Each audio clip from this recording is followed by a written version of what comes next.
Welcome to In the Now with Jim Swilley. Have some people to introduce. As a matter of fact, I'll let you introduce yourself. Go ahead around the table and tell us who you are, young man. Robert Rutherford. Lonna Spencer. Brian Anderson-Payne. Ralph Martin. Dr. Ralph Martin. Alesha Bont. Jacob Israel. All right, this is what we're going to talk about. In 1968, before some, well, I think you might not have been born in 68. The Beach Boys came out with a song called Good Vibrations. I want to talk about what vibrations are. Not just that, but there's terminology that we use that some people want to label New Age. There are some people in the Christian community that think that New Age is a negative term. We're not going to be really talking about the Beach Boys, but I do want to talk about this concept of vibrations. Dr. Martin, you've been slapped with the label New Age before, and you don't seem to see it as a negative. Tell me why.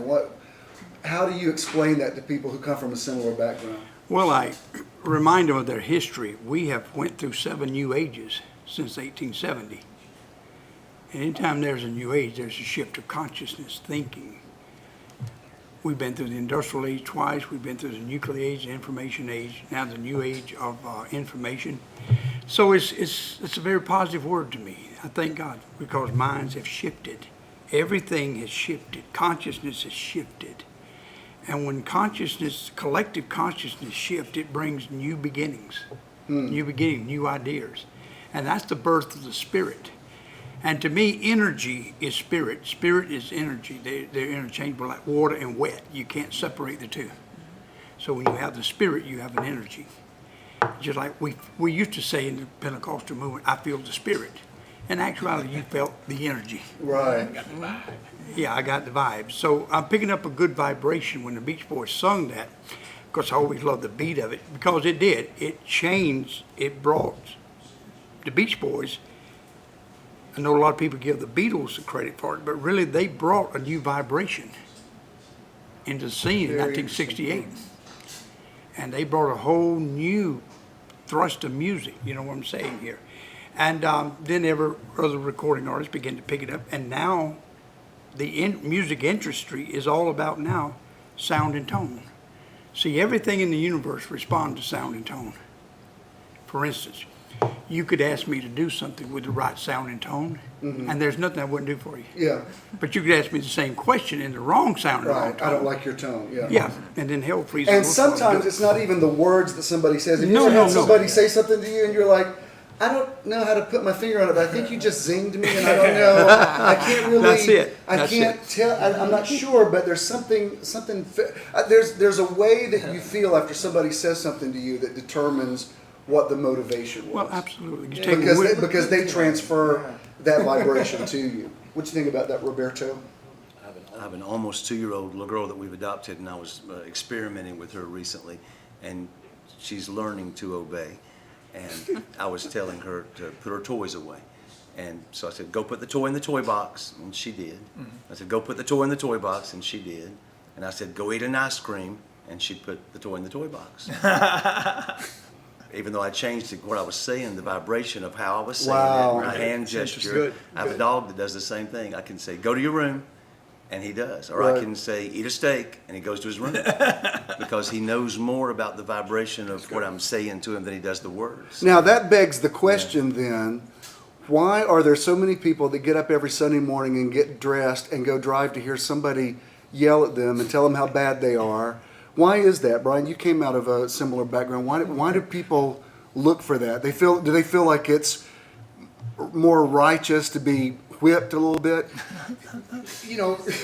Clearly it seems like that at the age, we hear certain things at a certain age and we just believe that that's the right thing. I don't know why that is, that we learn this stuff as kids. And even though we get older and we find out, wait a minute, this is wrong. Something doesn't agree with me. Sometimes because we heard that at such an early age, we're still kind of drawn to that environment for some reason, even though we know it doesn't fit anymore. I'm still trying to figure out why in the Smurf do we do that? Why in the We grow out of these environments, Right. And sometimes you still feel this, It's interesting that the scriptures use the term familiar spirits. I always thought that was an interesting term. Why is it, like when, whether this is literal or not, Jesus tells the demons to come out of the man at Gadara, and they say, don't send us out of this country. Let us at least stay where we are. Let's stay with what is familiar. Jesus said an evil spirit goes out of a man, it roams in dry places. It wants to go back to where it's familiar. Why is it that we're so drawn to the familiar? Why is it that, are there levels of vibration that when we finally get back to where John said, let that abide in you which you heard from the beginning? What beginning was he talking about? Was that the original sound when the Spirit of God was vibrating over the face of the deep? What exactly was that? Somebody, what you think? I mean, I'll jump in. Jump. It's the idea. We were talking last night about spirit and how Jesus said, my words are spirit, and that was kind of a life-changing revelation or insight, if you will, for me, because I understood that the power of words. It's not just the power of words, because we hear words in our when we think, and we hear the words of everyone, not just ourselves. And today, society, the world's programming us.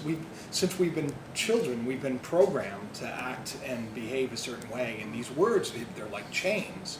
And you can do this, you can't do that. You can do this, you can't do the middle finger. And these are this law that we're under. It's so oppressive. So and it's kind of like there's something familiar about it. Right. We don't know any better. So it's kind of like that dog who's beat on a regular basis. It's expecting to get beat again. So when that familiar spirit comes around, it does. And don't you think there's a lot of religion? Like, people don't think they've had church. Some people don't think they've had church unless they got beat up a little bit. Like, there's the old joke about the country guy that comes home and he says, what did the preacher preach about? And he says, well, I don't know, but he sure was again it. And that's the idea. It's like, I don't know what he was talking about, but he was mad as hell. Give me a scientific definition. So I don't necessarily have definition, but what I thought of when you mentioned what you were saying when a dog expects to get beat, it's a conditioning process. Conditioning, right. And so what I think is interesting is that we've heard that when babies are born, they pretty much have infinite amount of neural pathways. Right.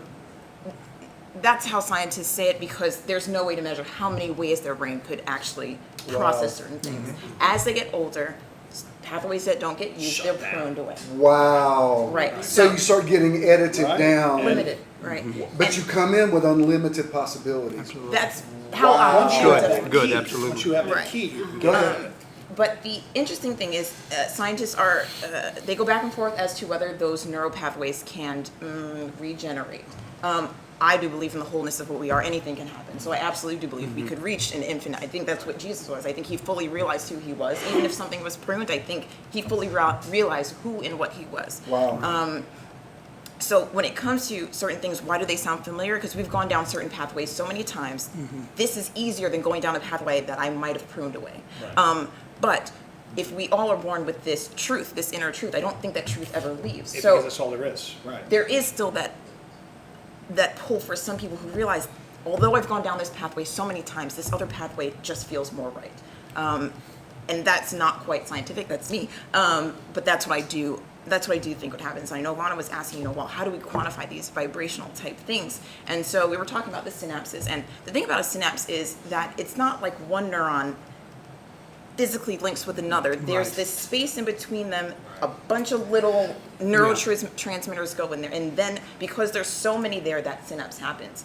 And so what scientists are kind of looking at is, well, if there's this space where these things happen, how much is this projected outside of our body? Are other people also feeling those neurotransmitters that we're transmitting in space? Wow. Is that like an electrical charge? Yeah. You could think of it like that, but it really is just it's like a bunch of particles that they are released from one end, and there are receptors on this end, and as long as enough of them attach to this end, that action It's happens. information going They from one receive place to the another. transfer. When they form these neural nets, you get these, like, you know, like Yeah. the beaten dog, Right. you're a beaten Right. dog. And we were talking about the branches of thought, right? Branches of thought, Jesus said, every branch is not in me, which is truth, it's going to be cast into the fire. So if we're ultimately, if we come from a place of infinite possibility, which I believe and everybody here believes, then ultimately we cannot deny ourselves. Like, ultimately we will be free because there's no other way to go. Wow. So, Right. so the truth is all there is, and it'll set us free. Does that answer your question? What is a vibration? That was a rhetorical Closer. question. No, I'm talking about measuring it like on words or feelings, you know. Is there a way matching to it up. quantify it? Right. How does it make you feel? How does it make you Right. feel? Right. Who was it Right, I that get said, that, I yeah. might not remember what you said to me, but I remember the way you made me feel? Right, Right. that's Right. exactly. If somebody says, every time I leave you, I feel better, Right. then you are, that is the true, that's what an evangelist is. I'd like to reclaim that word, because an evangelist is someone who brings the evangel, which is Right. the good news. I am a Right. harbinger of good news. And when you hear good news is like, oh my God, I can't wait to tell you this great thing that happened. And that's so missing out of the church. It's not, you don't hear people excited about, I've got to tell you this great thing. Guess what? God's going to send you to hell for eternity. That's not good news. So, Doc, tell me about, we talked about this in the episode before you got here, about what do you do when you get revelation that seems to be different from what you've been taught? Because I know you've been doing this for a minute.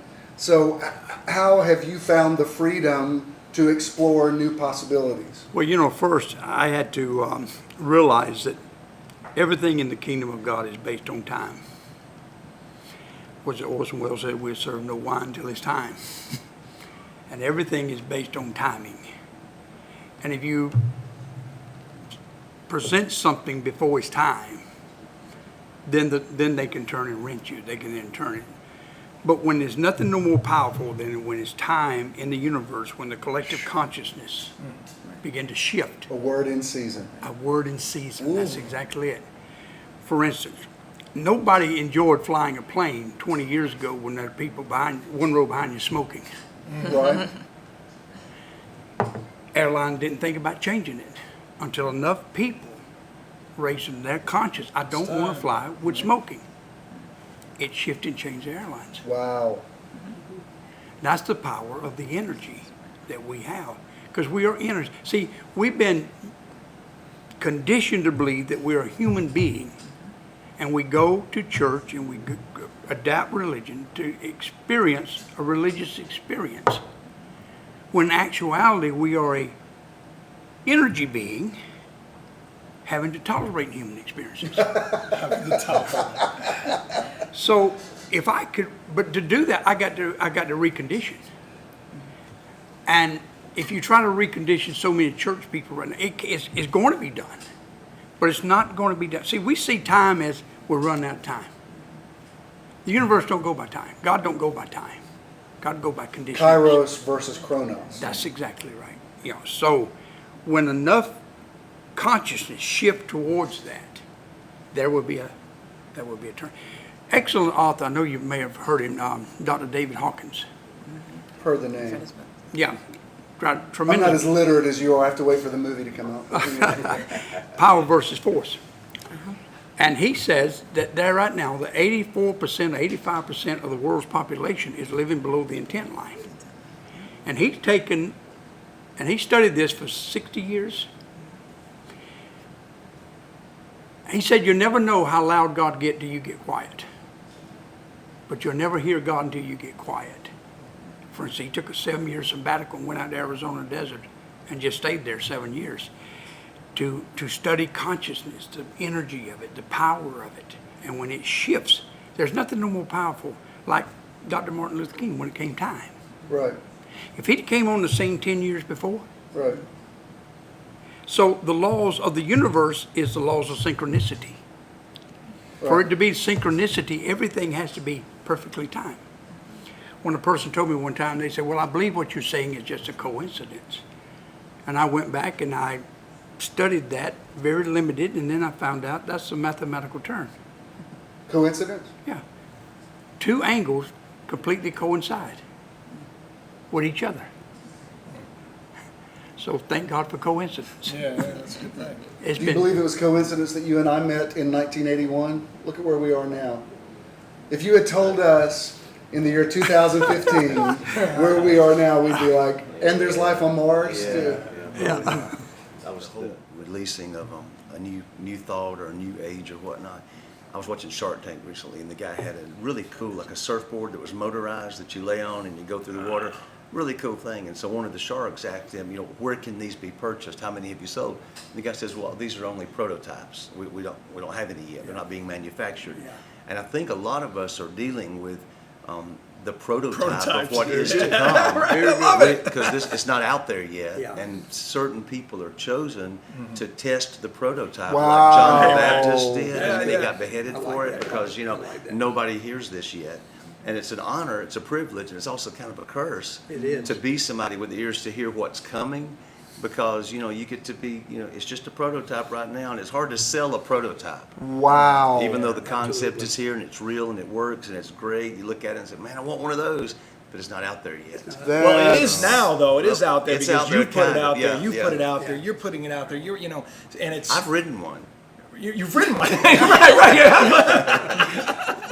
I don't know how to tell somebody to get one. Right. But, It's just the idea of thought coming from this, like when everything I'm saying right now is coming from, an infinite, it's just infinity. I don't even know how to put it. And all of a sudden, now it's out there. We were talking about this last night. Once you put a vibration to it, Then it becomes real. it's real, and that will continue on. Right. So so literally, our words, they truly have the power of life and death. You know that. Absolutely. Life and death is in the power of the tongue. So so the spoken word at the right time. It's so important to have your words aligned with something that's going to build life. Well, even in quantum physics, when they get down to the most basic attempt at explaining things, there's still something that holds everything together that's unexplainable. And I think, wasn't it you, Lonna, that said to me that scripture in Hebrews 1:3 that says he holds all things together by the word of his power? It's actually, there was another spin on it, what you Like said. dark energy, dark matter kind of thing Yeah. that makes up like 96% of the universe. Right. Everything is visible that we can see and interact with is like 4% of the Exactly. entire universe. And all these other forces, they call it dark matter, dark energy, is actually, you can't see it. We don't know the laws that it abides by, but we see the effect that it has Right. on everything around it. Right. So, And that's why, like, I do not hate the Bible.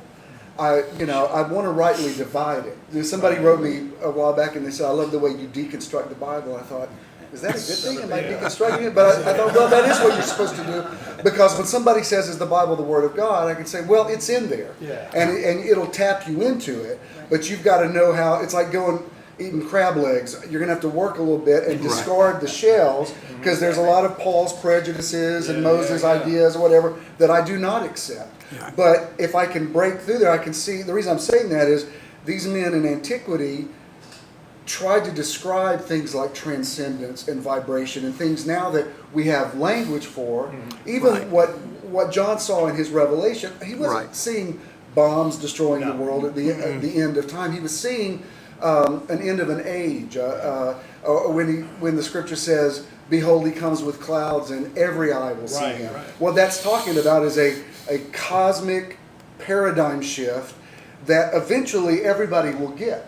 And this is where humility comes in, when you want to say, well, when the rest of the world gets this, I can say, I told y'all, but that's where you have to walk in love and say, well, you don't get this now. Like you were saying, Doctor, about timing. It's like, you'll get this eventually. You're not ready for it, right? But I think that always makes the conversation interesting because of the whole timing thing. We all hit it at different points. Yeah. So the conversation becomes different because for somebody who's dealt with a certain level of revelation for years and years and years, when they run into somebody who's recently dealt with it, they may be still in the painful place, and so it makes a really interesting conversation, even with people that are on the same page or same direction. I love it. I tell you what, this is good stuff. Do you mind if I make this a two-parter? because you guys are on a good roll here, and I like it, and I feel the vibrate. When you said that prototype thing, I was really Yeah, I love it. You know, it's funny because in the Pentecostal church, you know, people used to feel it. You know, and there is something. It's the Absolutely. quickening. Now, when I started going to black churches, it was a little more extreme. You know, it was like, Watch out now. you know, but it was the same. It was the same. But there is something That's it. because there's certain things that you've said today that I'm like, wow. I mean, it's like I don't want to get, you know, fall out of the power. But there's something I felt. I felt something real about that. You guys hold the thought. Don't go anywhere because I want to come back for a part 2 with this. Thank you so much for being with us on In the Now, Jim Swilley.